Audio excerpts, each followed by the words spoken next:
नमस्कार मित्रों आज हम आपको बताने जा रहे हैं एक ऐसे रहस्यमय किले के बारे में जिसके अंदर जाने से सरकार को भी डर लगता है। मित्रों, आखिर उस किले के अंदर ऐसा क्या है कि जिसके अंदर जाने से सरकार को भी 10 बार सोचना पड़ता है। तो मित्रों, आइए जानते हैं इसके बारे में। मित्रों, कुंवर चैन सिंह मध्य प्रदेश में भोपाल के निकट स्थित नरसिंहगढ़ रियासत के राजकुमार थे। सन 1818 ईस्वी में ईस्ट इंडिया कंपनी ने भोपाल के तत्कालीन नवाब से समझौता करके सीहोर जिले में लगभग 1000 सैनिकों की छावनी स्थापित की। इस सैन्य टुकड़ी को वेतन भोपाल रियासत के स्थायी खजाने से दिया जाने लगा। धीरे धीरे ब्रिटिश ईस्ट इंडिया कंपनी ने भोपाल सहित नज़दीकी सभी रियासत को अपने कब्जे में लेना शुरू कर दिया, लेकिन इस आदेश को नरसिंहगढ़ रियासत के युवराज कुंवर चैन सिंह ने स्वीकार नहीं किया और उन्होंने ब्रिटिश ईस्ट इंडिया कंपनी को अपना किला देने से मना कर दिया। मित्रों, जिसके फलस्वरूप ब्रिटिश ईस्ट इंडिया कंपनी और राजा कुंवर चैन सिंह के बीच युद्ध हुआ। अंग्रेज सैनिकों से युवराज कुंवर चैन सिंह की जमकर मुठभेड़ हुई। कुंवर चैन सिंह अपने मुट्ठीभर विश्वास साथियों के साथ शस्त्रों से सुसज्जित अंग्रेजों की फौज से डटकर मुकाबला किया। घंटों चली इस युद्ध में अंग्रेजों के तोपखाने और बंदूकों के सामने कुंवर चैन सिंह और उनके जांबाज सिपाही और लड़ाके डटे रहे और युद्ध करते रहे, लेकिन जून 1824 को अंग्रेजों के विरुद्ध लड़ते हुए युवराज कुंवर चैन सिंह वीरगति को प्राप्त हुए। स्थानीय लोगों के अनुसार कहा जाता है कि इस युद्ध के दौरान कुंवर चैन सिंह ने अंग्रेजों की अष्ट धातु से बनी तोप पर अपनी तलवार से प्रहार किया, लेकिन तलवार तोप को काटते हुए उसी में फंस गई। इस मौके का फायदा उठाकर अंग्रेज तोपची ने युवराज कुंवर चैन सिंह की गर्दन पर तलवार से प्रहार कर दिया, जिससे कुंवर चैन सिंह की गर्दन रणभूमि में कटकर गिर गई और उनका स्वामी भक्त घोड़ा शेर धड़ को लेकर नरसिंहगढ़ किला आ गया।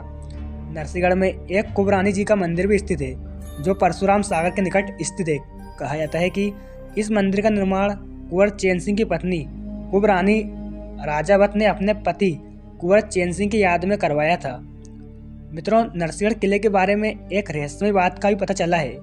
नरसिंहगढ़ शहर के आसपास रहने वाले लोगों ने बताया है कि कुछ वर्ष पहले यहाँ कोई बारात आई होगी जो इस किले को देखने के लिए अंदर चली गई, जो कभी बाहर ही नहीं आ पाई। यह बारात अब भी रहस्यमय बनी हुई है।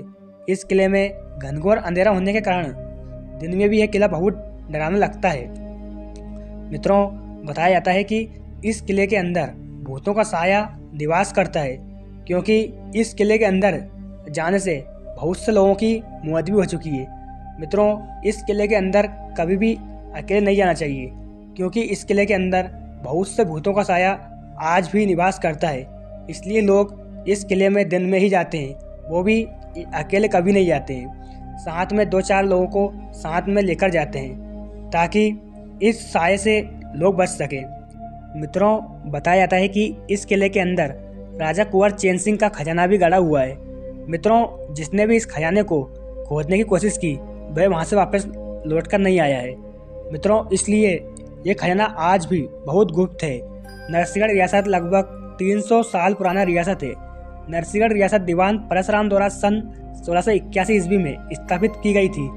इस रियासत में सुंदर झील है, जिसमें नरसिंहगढ़ का किला परिलक्षित होता है और महल भी अभी भी संस्थापक के नाम दिखाई देते हैं। यह रियासत भोपाल से लगभग 83 किलोमीटर की दूरी पर स्थित है। इस किले में एक शिव मंदिर भी है, जिसे टोपिला महादेव के रूप में जाना जाता है। शरद के महीनों में ये जगह बहुत ही खूबसूरत और सुंदर हो जाती है।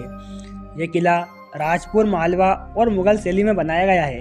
नरसिंहगढ़ का यह किला लगभग 300 वर्ष पुराना है, जो समुद्र तल से लगभग 350 फीट ऊपर एवं 45.323 एकड़ जमीन में फैला हुआ है। इस किले में 304 कमरे, 4 हॉल, 12 चौक और 64 बरामदें शामिल हैं। नरसिंहगढ़ का यह किला मध्य प्रदेश राज्य के मांडू और ग्वालियर किले के बाद तीसरा सबसे बड़ा किला है। इस किले को इस तरह से बनाया गया है कि इसका प्रतिबिंब सीधे परशुराम तालाब में दिखाई देता है। तो मित्रों, आशा करता हूँ आपको ये जानकारी अच्छी लगी होगी। जानकारी अच्छी लगी है तो वीडियो को लाइक करें तथा चैनल को सब्सक्राइब करें।